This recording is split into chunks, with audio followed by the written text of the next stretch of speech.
look at it perhaps more so as a reflection of what was going on in the society at that time, and realize that possibly today, even though it is a good entertainment, is it a reflection of, this young woman was talking on a phone that had a cord attached to it.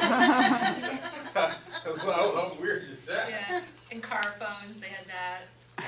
Remember that? You know, but this is what's so fascinating about movies, is that you can indeed see not only what people were doing, but what people were doing things with.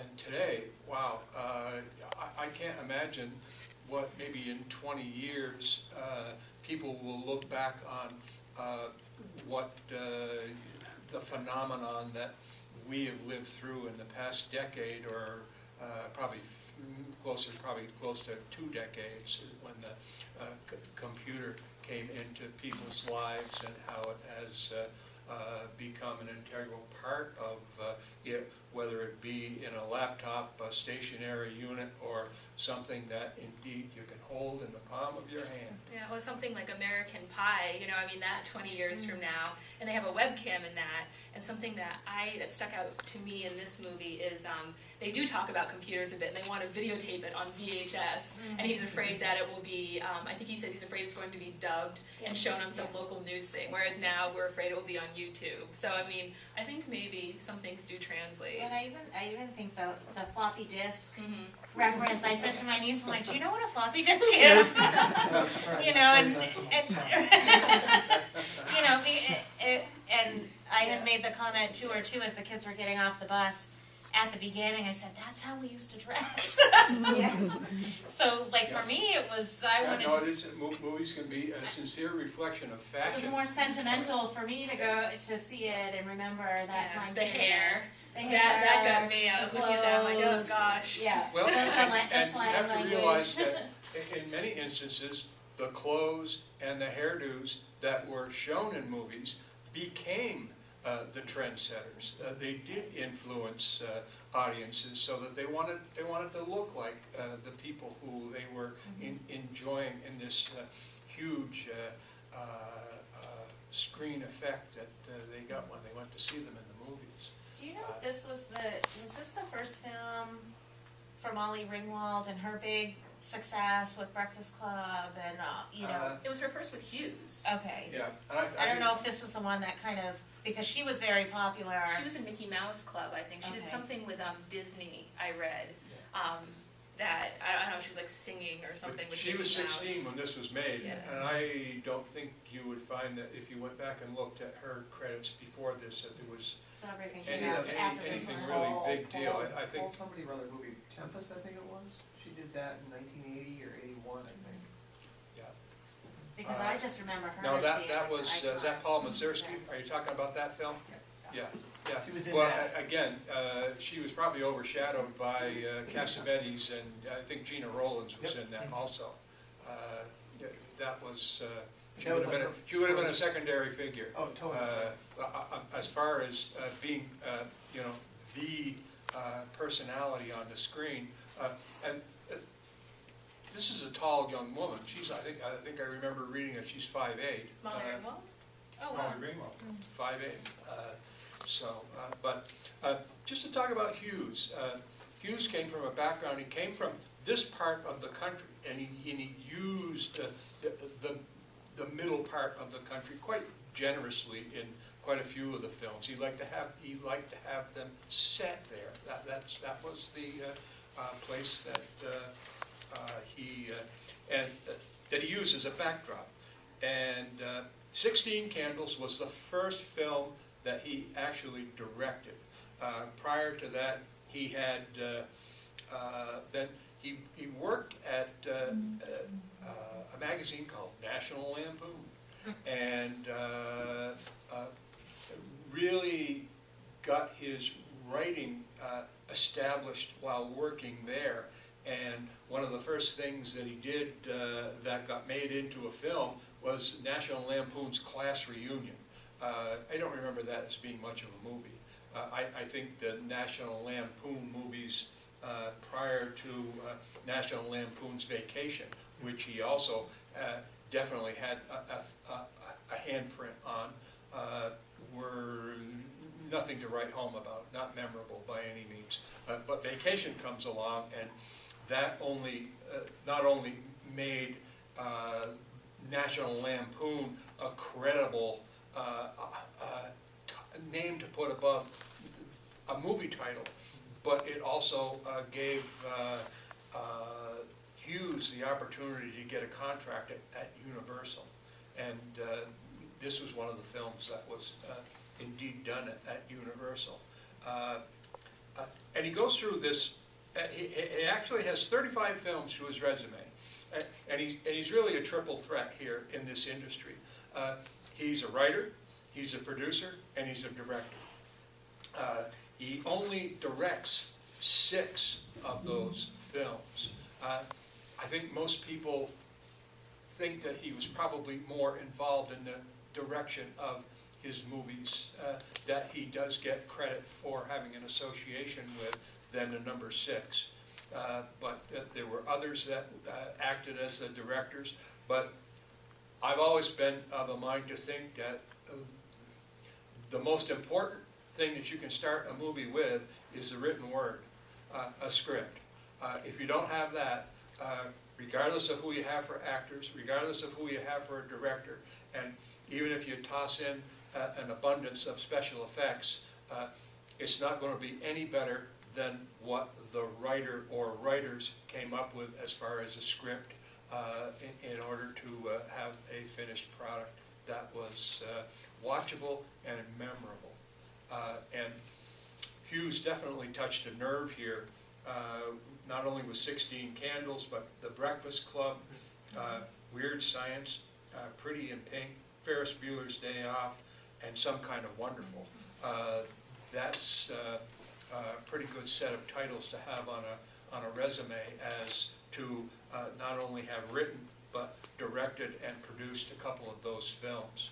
I think, at least what I read about Hughes, he didn't want to get buttonholed as solely a person who made teenage movies. So shortly after Some Kind of Wonderful, what does he make but a movie with a couple of doofuses, Steve Martin and John Candy, mismatched and traveling across country rather crazily in planes, trains, and automobiles. Love that movie.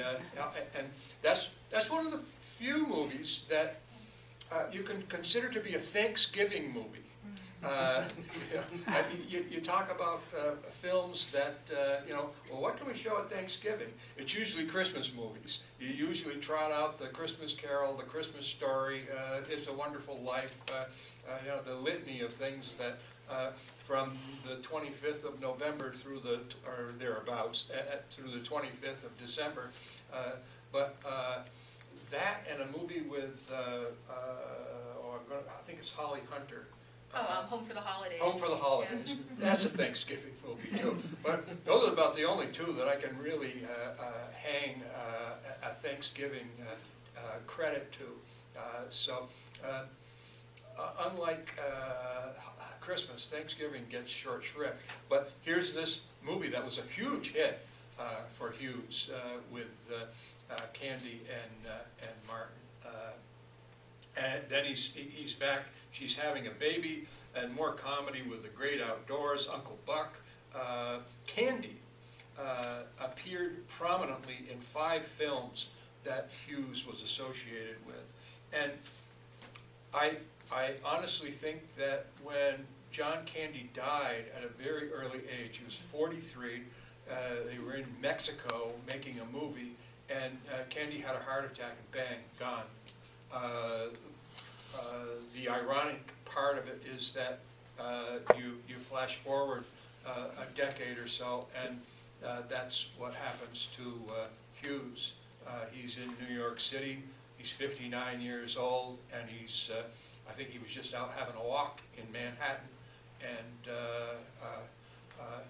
Hart acts up. He's on the sidewalk, and moments later he's dead. But I took it that Candy's death, plus maybe things, Hollywood is not an easy place to live and work in. The competitive nature there has got to be, it's not only sincere, it must be fierce. And you must always have in the back of your mind that you have to maintain some sort of posture there, or you're going to be left by the wayside. And I think that plus the fact that Hughes was definitely upset by the early demise of Candy caused him to withdraw a little bit. Around that time he becomes very reclusive and kind of resigns himself to no more interviews.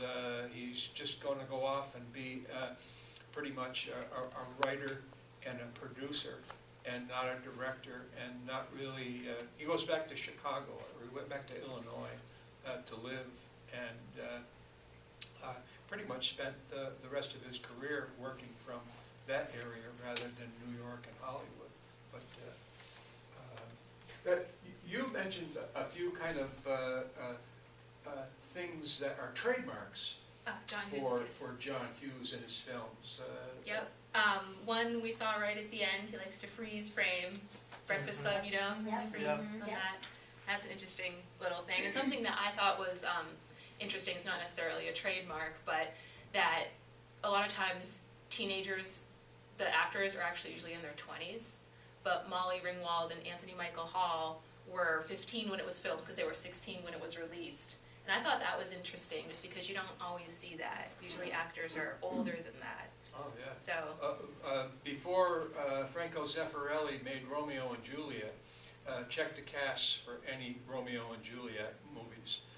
You will find that some of the people were in their 30s and 40s that were playing Romeo and Juliet, when indeed, if you believe what Shakespeare had in mind, it was definitely not beyond the teenage stage of their existences.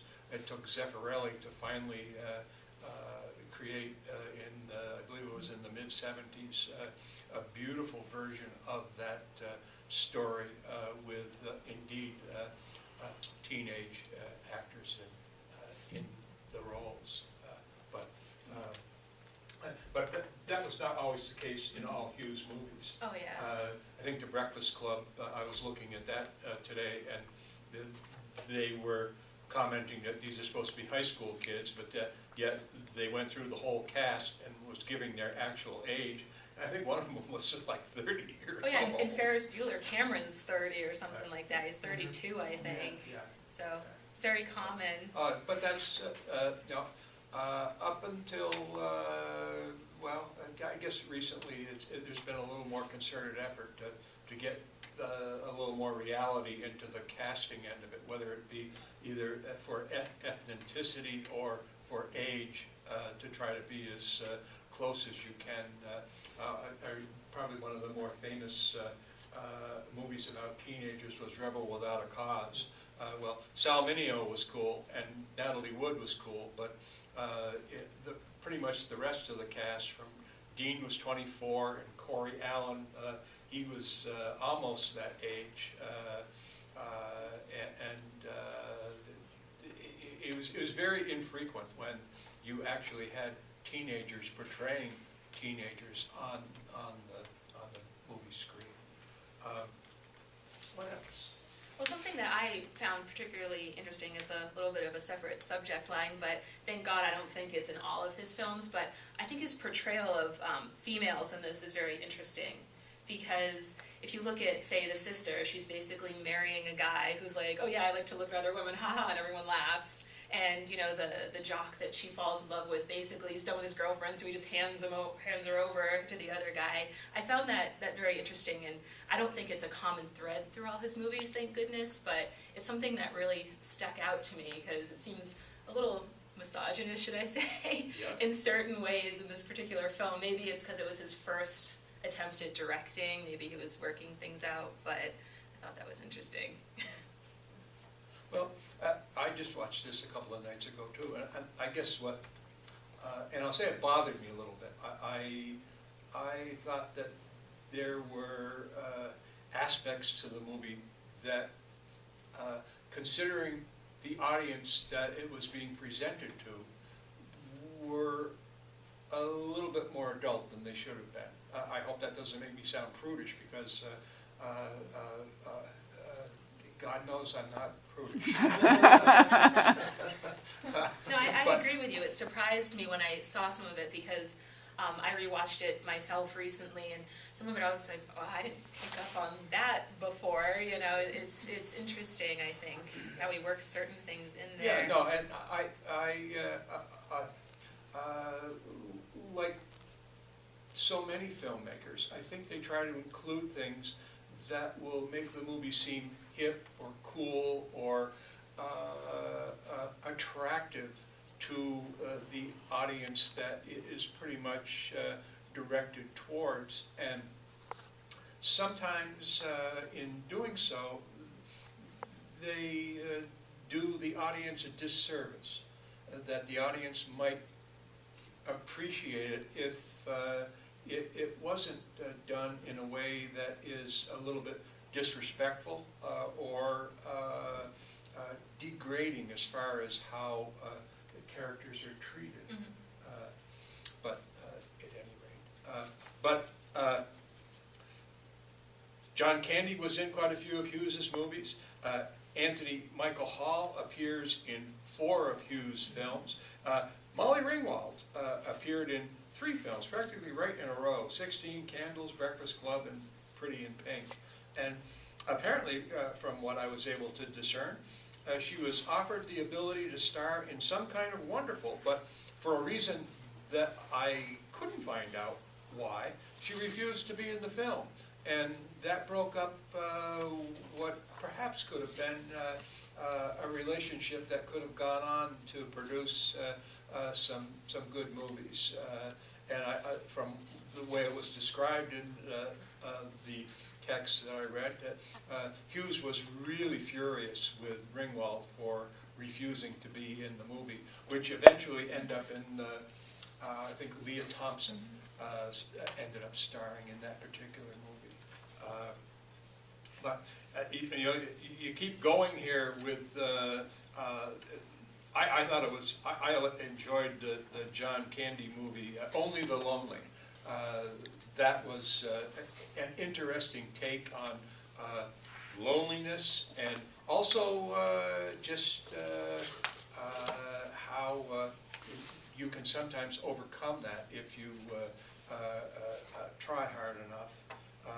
And then you get around to the point where you're talking about Home Alone, which financially was probably the biggest movie that Hughes had any involvement with. It spawned 2 sequels, and probably made the guy a millionaire. If it didn't, he better get a better agent or a better manager, because he should have gotten a ton of dough from those movies.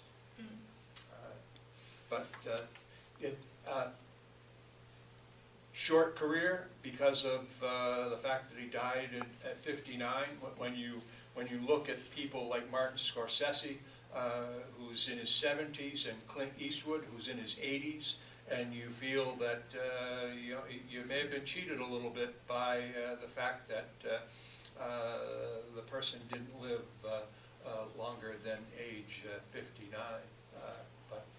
Do you think he would have continued to produce the same kind of products that he was doing? Because I think I read one of his last ones he did was Drill Bit Taylor he was working on. Yeah, no, I would want to say that probably, I don't know whether it was the isolating aspect that he did to himself, but the quality of the work or the end product didn't seem to match what he was doing earlier in his career.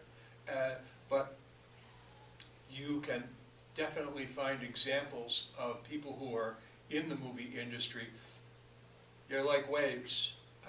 Sometimes they're on the high side of the wave and sometimes they're on the low side, but it does tend to sometimes come back.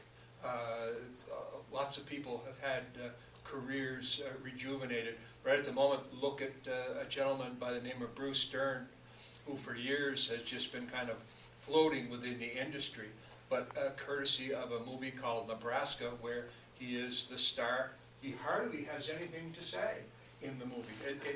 The dialogue that he delivers, you could probably put on a couple of pages of 8 by 10 paper. But he has the presence and the ability to get across with looks, gestures, a sincere wealth of acting ability. And right at the moment, he's a guy in his 70s who's probably going to continue to be in the movie business and will be known by this generation finally, courtesy of this one movie. And God, he's been around since 1960.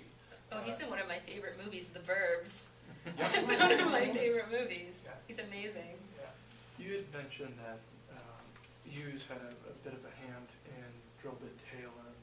Now, would it be fair to say that Hughes, throughout his career and all his writing, that his characters often took on a passive-aggressive stance with authority?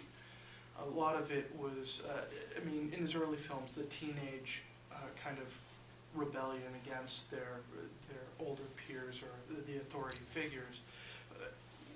And Drillbit Taylor, whatever, that film did turn out to be a bit of that tongue-in-cheek against, the authority figures. Would you say that would probably be one of his largest character hallmarks, that underlying tone of passive-aggressive behavior towards the authority figures? Yeah, or maybe just not being able to understand the authority figures. Mm-hmm. Because if you flip the coin over, it's the authority figures who are questioning what's going on in the head of the young person that they're dealing with. The father and daughter. Yeah, she's very passive in terms of, they forgot my birthday. Yeah. So that's a good point. And of course, Yeah. he doesn't understand necessarily where she's coming from with her boy trouble. So yeah, No, I think that's a fair thing Yeah, I to think say. that's an interesting thing to think about, because that's true. She isn't, you would expect, a teenager to be like, it's my birthday, what's wrong with you? But when they're finally like, we forgot, she's kind of like, it's and fine. then of course you look more like Breakfast Club. It was certainly more pronounced, where they're sneaking about trying to, make the principal angry, but still get their way and not get caught about it. More of that, resistance without confrontation, if you will. No, I think that Hughes in his writing was very intuitive about young people and their feelings and how to address them in a way which would make his words and the activities that they enter into things that the young generation could associate with. And this is what made his movies popular. This is what is probably his claim to fame, that he had that ability, and not only in the written word, but when he directed people or whoever utilized his words were able to carry the thought pattern along so that it was delivered within the product. From a DP sort of standpoint, a lot of his conversational shots used a lot of interesting transitions between who was speaking when to draw focus, particularly with Jake and his buddy in the gym when they're doing pull-ups. The conversation causes you to turn your head rather than doing, maybe a standard over the shoulder. So a lot of his directorial points of view really helped bring the story out for you. Yeah, it makes the shot less static to do something Absolutely. like that, yeah. Because like you said, your eye is looking at these different things. And I don't recall if he had a favorite cameraman that he utilized. Now, a lot of directors will latch on to people behind the scenes, and they will continually use them because They can capture it vision. primarily cuts down on initial communication. They've had an experience with one another, and they realize what they're looking for and what you have to deliver. And it makes it incredibly easier to get to the verb and do what is necessary. But you know, the one thing that came to my mind when you said, you know, how the focus is different. There's a classic scene in a movie called Rosemary's Baby, which starred Ruth Gordon and Sidney Blackmer, who play very much against type. They were considered to be very distinctive, very good actors who normally you would be sympathetic with. But here they are, really messengers of the devil, and they're trying to get Mia Farrow pregnant in order to deliver the son of the devil. And there's one scene that Roman Polanski creates in this movie where the camera is looking into another, it's in one room and it's looking into another room, and Ruth Gordon is on a telephone and she's around the corner, and all you can see is maybe just her shoulder. And somebody pointed out to me that if you watched an audience, the audience is going like this because they're trying to peek around the corner, because he's been sharp enough to realize that the unseen is perhaps more effective than what you can see. Which is kind of Hitchcockian in a way. Yes. The allude to. Yeah. And you know, a lot of this stuff is very subtle, and you're wise to notice it, because most audiences, they will sit and they just kind of let the movie wash over them, and then they go home. It is not a case of picking up on, gee, that was cool, that, you know, that there was something going on within that framework that was maybe very distinctive, and maybe not alone to the director, but maybe characteristic of what you might find in his movies. Yeah, and speaking of shots, something he's also fond of, made me think of it, he likes to have a character break the fourth wall. Yes. Anthony Michael Hall did it when he was in the car, and Ferris Bueller famously does it quite a bit. Yes. So that's monologue. yeah. Yeah. And that's not an easy thing to pull off. No, because most actors are being told, don't look at the camera, don't look at the camera. Yep. And I think he masterfully wrote in his characters the ability to break that kind of as a look into what the character is thinking at that given moment in time, but also bringing the audience into the film so that they feel more part of the world that he's creating. Anybody have any questions of us that maybe we can answer, maybe we can't? You can try. Yeah. Well, I'm pleased that you came to see this tonight, and on Thursday night, Ferris Bueller's Day Off will be here. And if you enjoyed this, then please come back and catch that. We will try to say something, and we will have a third person here who will give her opinion of Hughes and his films, and that one in particular. And I think it's kind of fun to sit around and just kind of listen to some background about the people that you've either just watched or who are responsible for how those people act within the context of the movie that you have seen. So thank you very much. Appreciate you coming. Hope you'll come again.